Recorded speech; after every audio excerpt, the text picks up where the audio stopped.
And welcome back to the channel. Today we're going to do a vlog from the car.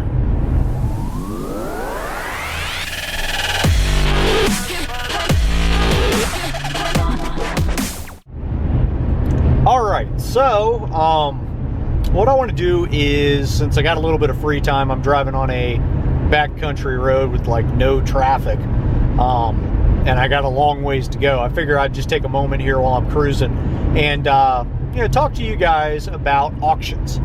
So, as you guys know, I recently got a piece of mail with the thin blue line flag and a patch for the state of Texas from a guy named Tony, and he was curious about how to find auctions, specifically auctions for like police vehicles and things.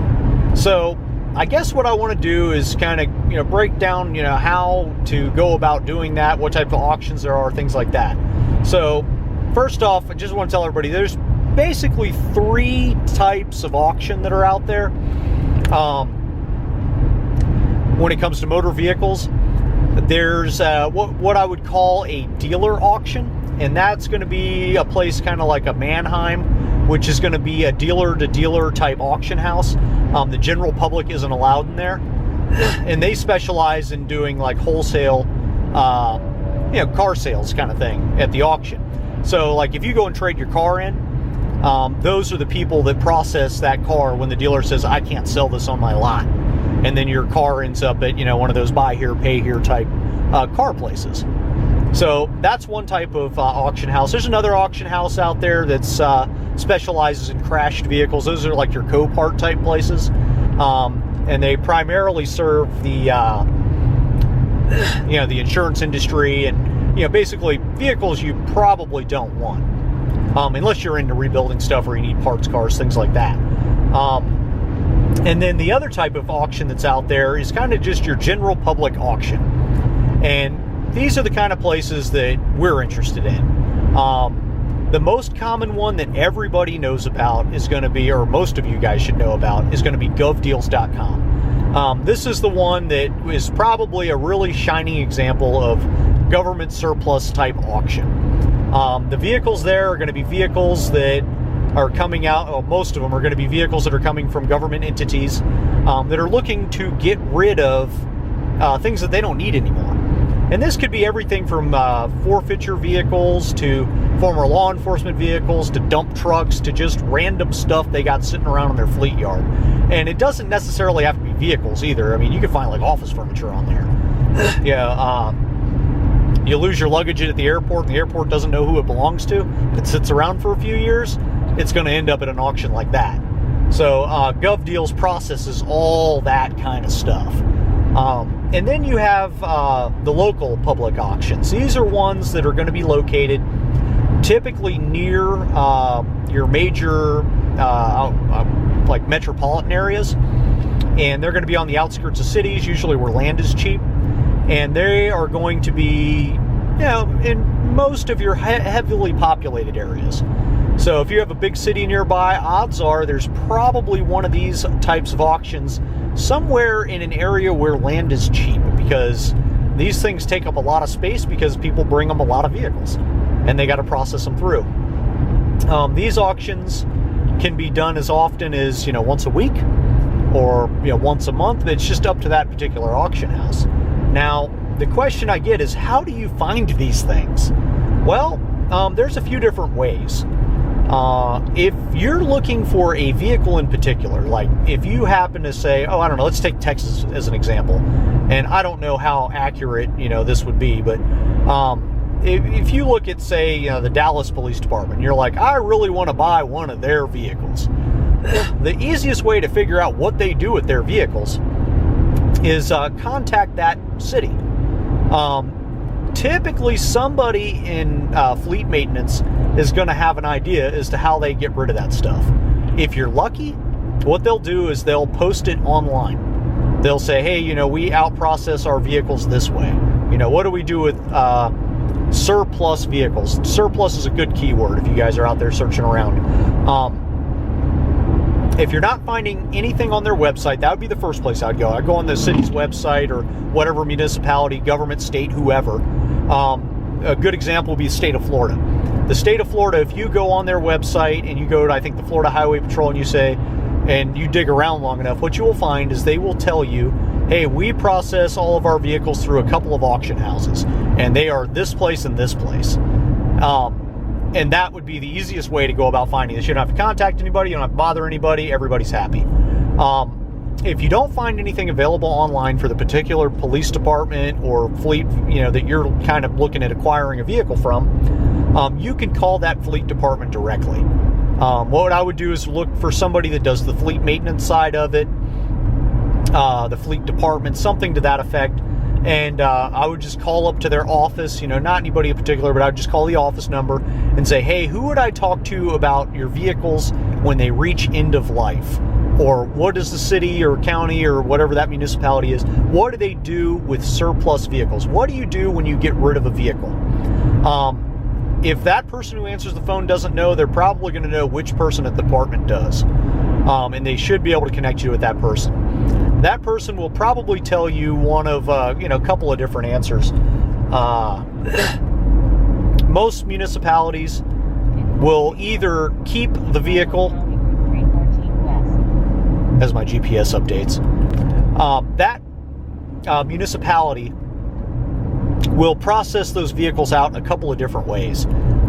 Most places will run vehicles for a certain amount of years or miles or hours, depending on how they track everything. So depending on how they track everything will depend on how they get rid of those vehicles. Those vehicles will either be traded in. My GPS just won't stop talking. But those vehicles, when they reach end of life, will either be traded in. If they're leased vehicles, they'll just be returned. Or they will be sold in some way, shape, or form by that governing agency. So that could be by sealed bid, where you just literally put in an offer and whoever has the highest offer gets it, or it'll be at an auction house. If it's at an auction house, they should be able to tell you which one they use. Typically, they will try to use an auction house that's within reasonable driving distance of wherever they're located. So in the case of some of the bigger municipalities, they're going to try to use a place that's nearby. And if not, they'll try to use one that's geographically close within a couple of hours.